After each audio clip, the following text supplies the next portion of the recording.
큰 친구들은 50kg까지 나간 친구들이 있어요. 입도 되게 크고요. 아구임도 되게 셉니다.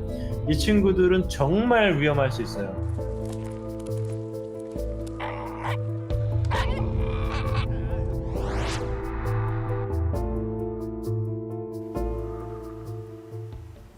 네, 최근 반려인구가 늘면서 이로 인한 개물림 사고도 많아지고 있습니다. 소방청 집계를 보면 이런 개물림 사고가 매년 2,000건 이상씩 발생한다는데요.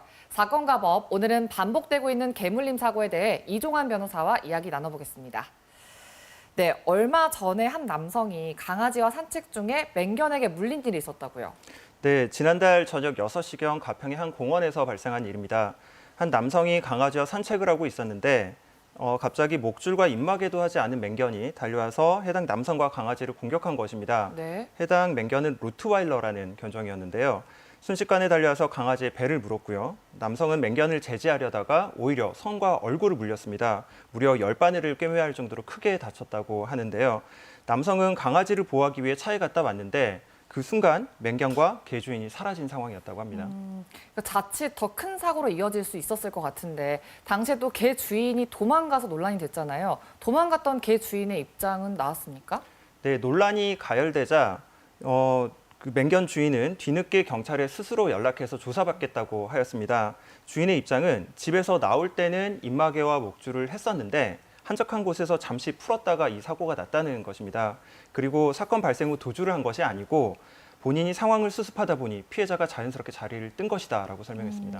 그러니까 아무리 한적한 곳이라고 하더라도 맹견에게 입마개와 목줄을 안 한 건 안전 조치를 좀 소홀히 한 거 아닙니까? 네, 동물보호법에서는 반려견과 외출할 때는 목줄을 해야 한다라고 정하고 있습니다. 특히 맹견은 목줄뿐만 아니라 입마개도 착용을 해야 하는데요. 이번 사안의 로트와일러라든지 도사견 등 5가지 견종이 맹견의 일종입니다. 맹견의 경우에는 관리가 더욱 엄격한데요. 소유자가 없이 기르는 곳을 벗어나서는 안 되고요. 그리고 유치원이나 학교, 일부 공원 등의 출입이 금지되어 있고 매년 소유자는 안전교육을 받아야만 합니다. 근데 그런 안전 조치에도 불구하고 매년 이렇게 개물림 사고가 발생하고 있잖아요. 네, 지난 7월 은평구에서도 이번 사건과 같이 입마개를 하지 않은 맹견 로트와일러가 지나가던 반려견을 갑작스럽게 물어서 죽게 만든 그런 사건이 있었습니다.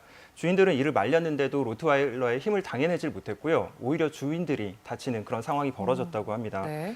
지난해 전남에서도요. 앞마당에서 목줄을 하지 않고 기르던 개가 울타리 틈으로 나와가지고요. 지나가던 60대 여성을 물어 전치 12주의 중상을 입힌 사건이 있었습니다. 해당 주인은 최근 벌금 300만 원을 선고받은 바 있습니다. 그럼 이런 개물림 사고가 났을 때 주인들은 어떤 처벌을 좀 받게 되나요? 네, 맹견이든 일반견이든 타인을 물어서 상해를 입혔다 하면은 주인은 처벌을 피하기가 어렵습니다. 만약 목줄이나 입마개 등 안전조치를 하지 않아서 타인에게 상해를 입힌 경우라면 동물보호법에 따라 2년 이하의 징역 또는 2천만 원 이하의 벌금에 처해질 수가 있고요. 만약에 목줄이나 안전조치를 했음에도 불구하고 타인을 물었다면 과실 여부에 따라서 형법상 과실치상죄로 500만 원 이하의 벌금 등에 처해질 수가 있습니다. 만약 상해가 아니라 사망의 결과가 일어났다면 더욱 중하게 처벌받을 수도 있는 것입니다. 그렇다면 좀 궁금한 게 다친 대상이 사람이 아니라 개인 경우에는 또 어떻게 되나요? 개인 경우에는 죽거나 다쳤다 하더라도 과실 재물손괴가 되기 때문에 현행 법상으로는 조금 처벌이 어려운 상황입니다. 그러면 피해자 측에서 형사처벌 이외에 또 다른 뭔가 보상을 받을 수 있는 방법은 없는 건가요? 개주인이 형사처벌을 받았다고 해서 민사상 손해배상 책임이 없어지는 것은 아닙니다.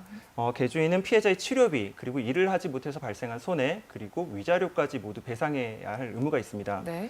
얼마 전 남양주에서 발생한 사안인데요. 입마개가 채워져 있지 않은 개가 초등학교 1학년 학생의 얼굴과 팔을 물어서 전치 3주가 나온 사안이 있었습니다.